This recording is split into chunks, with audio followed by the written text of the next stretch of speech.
All the ingredients required for this cake preparation. The first thing we are going to do right now is to combine all the dry ingredients. Inside this bowl I have 2.5 cups of cake flour. You can substitute the cake flour with all-purpose flour. So to this cake flour, what we are going to add right now is some baking powder. I'm using 2.5 teaspoons of baking powder. Kindly substitute the baking powder with baking soda, and if you're using baking soda, use 1 teaspoon of baking soda.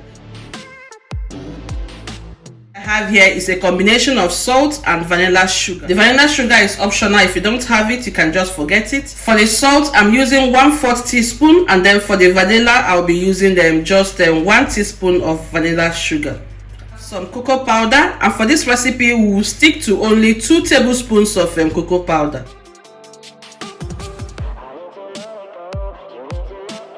This step is very important. Take your time and combine all ingredients. I'll set that aside. Then I'll go forward now and introduce a new bowl. Here we are going to combine all the wet ingredients. In time we are going forward to cream the wet mixture, and so into this bowl I've placed here, I'll pour in the sugar.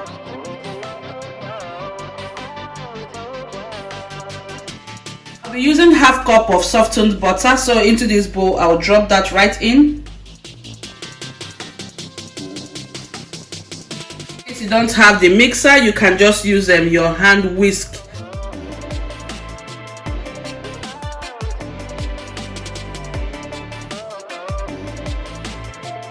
I'll be using 3 eggs, and to go forward I'll be cracking in the eggs one after the other. When I add 1 egg, I'll cream it and then add the next egg and cream.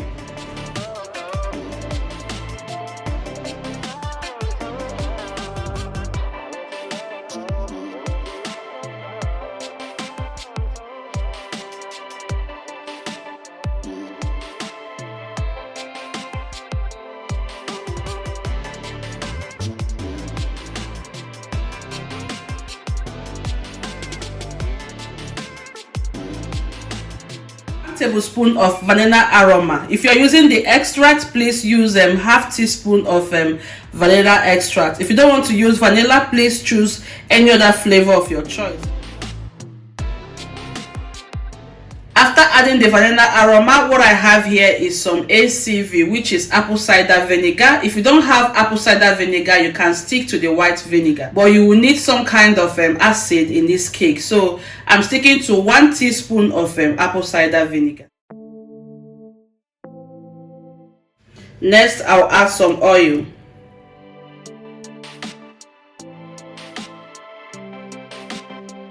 So the dry ingredients we prepared earlier on is what we are going to now incorporate into this mixture. I'll begin to add them step by step. Please make sure you add it step by step. Don't just pour everything there. You see, I'm passing it through the sieve, which is very important. So make sure you pass it through the sieve.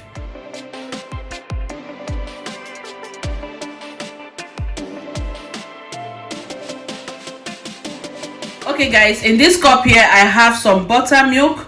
This is a homemade buttermilk. So now we are going to pour in the milk gradually.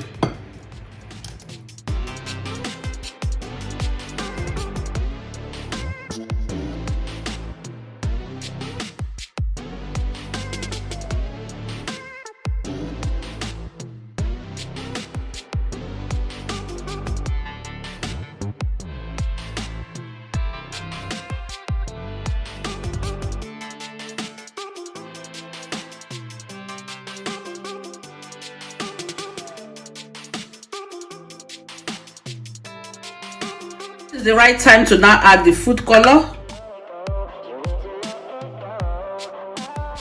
Quantity you add depends on how much you want the cake to be colorful, so I'm going for like 3 to 4 thick drops of food color.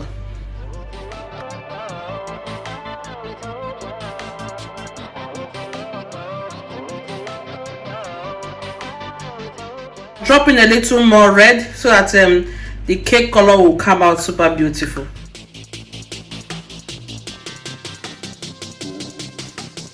I'll mix for the very last time.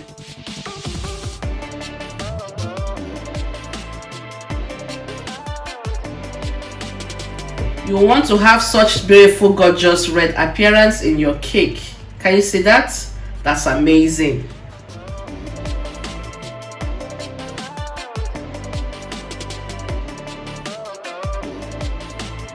Just take a good look at that beautiful batter. I just feel like licking it like an ice cream. It feels like an ice cream, guys. We have the perfect cake batter. You see how beautiful the cake batter is looking? And we have a gorgeous appearance. Going over to the next step, I'll set the cake batter out to allow it to rest for like 5 to 10 minutes. And then I'll preheat the oven for the baking process to start. You can also bake this without oven. To bake it without oven, please check out my no oven recipes. Alright friends, so let me mention that many people have a big problem in making red velvet cake. Sometimes the problem can result because of the type of color that you choose to use. So please make sure that you're using a real quality color. Okay, yes, use a real quality food color. Also, let me also remind you that you should split the batter into 2 or 3 equal pans, otherwise it will be very difficult for you to bake the cake. Yes, so please make sure you have splitted that, and it makes the baking process go faster. With that step completed, now we are going to now pour in the cake batter, and once again we are going to mix the batter again because it's been sitting for like 5 to 10 minutes.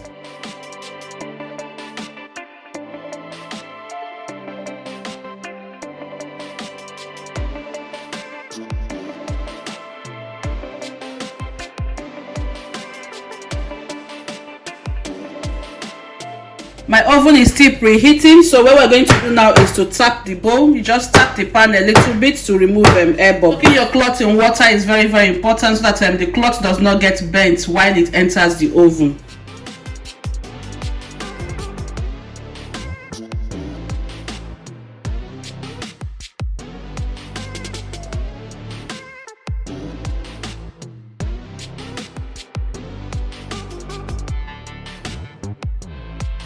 Just to be very sure that your cake has completed its baking process, just use your skewer and pierce right into the cake. If it comes out very smooth like this, then you know that your cake is perfectly ready. So this is what we are having. Look at that gorgeous appearance. Such a beautiful looking cake. And don't worry about the cracks, it's because of the baking process from the oven. So please make sure you give the cake about 10 good minutes to calm down a little bit before you try your best to, remove it.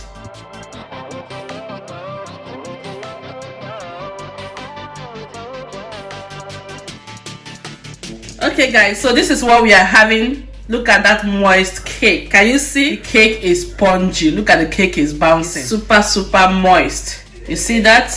Very moist. See how this cake will be decorated? Please stay subscribed to my channel. If you want more cake recipes or baking recipes, please don't forget to subscribe. Also share my videos with your friends.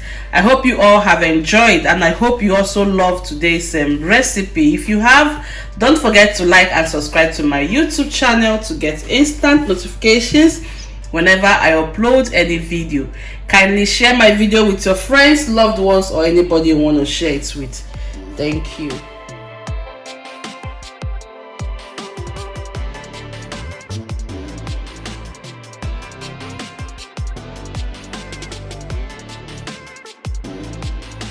Right, I'm going to transfer the cake to my freezer and freeze it for exactly 2 to 3 hours before I start decorating it.